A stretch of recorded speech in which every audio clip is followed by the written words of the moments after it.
Thank you, Mr. Chairman. Congratulations to the nominees. Thank you for being here. Dr. Chowdhury, let me start with you. I want to come back to this article in which you advocated using artificial intelligence to monitor members of the United States military. You said that the time has come to shift the fulcrum, I'm quoting you, shift the fulcrum in the battle against violent extremism from reactive to proactive, and take the fight to the extremists, meaning members of the military. You say the key to disrupting them is uncovering and understanding their initial behaviors, elements that are contained in their electronic footprints. In other words, disturbing patterns and other activities, views, statements that may evince a troubling pattern, but before they would actually do anything that is illegal, objectionable, or against military regulations, right? I mean, what am I missing here?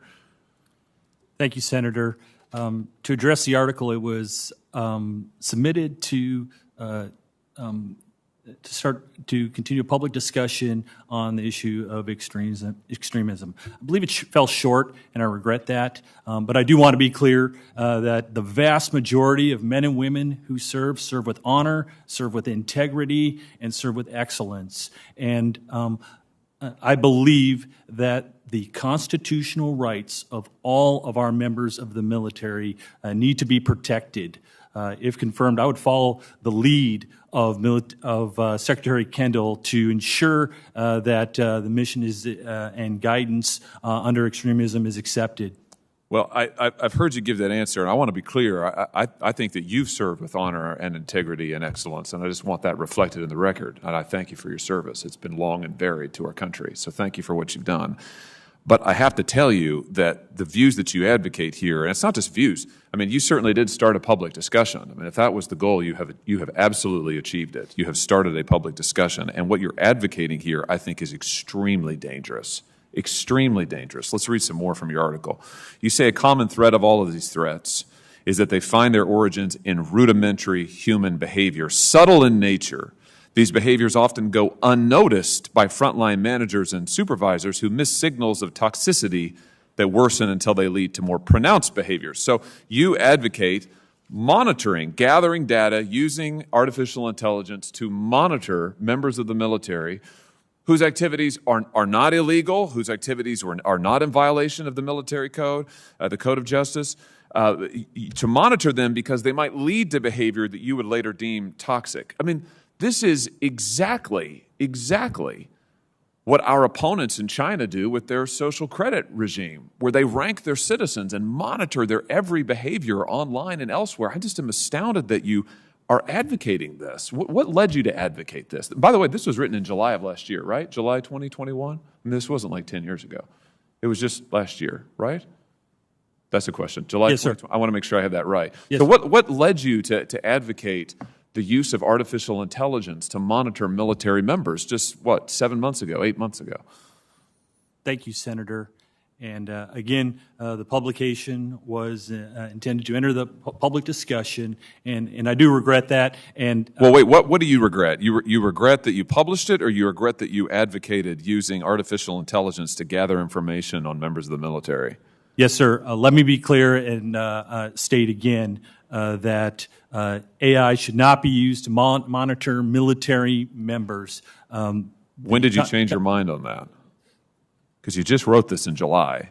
It's February. So when did your mind shift? That's a pretty quick change in a pretty quick amount of time. When you were nominated? No, sir. Senator, I regret the article.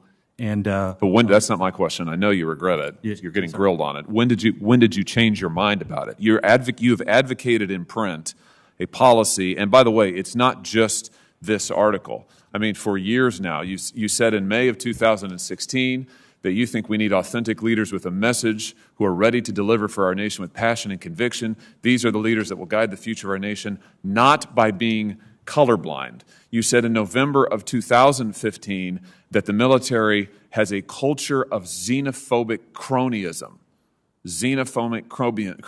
And then by 2021 in July, you're advocating using artificial intelligence to monitor your fellow members of the military in order to root out behavior that you disapprove of. So this is a long-standing set of views. Now you say you've changed them. When did you change them? Senator, the article was submitted to enter the discussion on extremism. I regret it fell short, and my views on this are clear. The men and women who serve in our military serve with excellence. They serve with honor, and I've seen it in my career, and I served alongside them, and I truly believe that. I also believe that constitutional protections and feel that their constitutional protections should be protected at all times. And so I don't advocate AI to monitor our military members, and if confirmed, I will follow Secretary Kendall's lead on this issue and on extremism, as well as Secretary Austin's lead on extremism, and ensure that our military members have the resources to do the job that they are expected to do. Well, my time has expired, Dr. Chaudhry, and you're right about the constitutional issues that this raises. I think this would be grossly unconstitutional to consistently and constantly monitor members of the military. And as someone who has vociferously objected to China doing it, who has in our own country fought our own tech companies who, as you know, monitor every keystroke that Americans take, follow them around without their permission on the web, sell their data without their approval. I think that is so objectionable when private companies do it, but let alone our government doing it to members of the military. I think this is just astounding, and I'm frankly astounded that you've been nominated in light of these views. I think it's exceptional. So I thank you for your service. I cannot support you for your nomination for these reasons. Thank you, Mr. Chairman.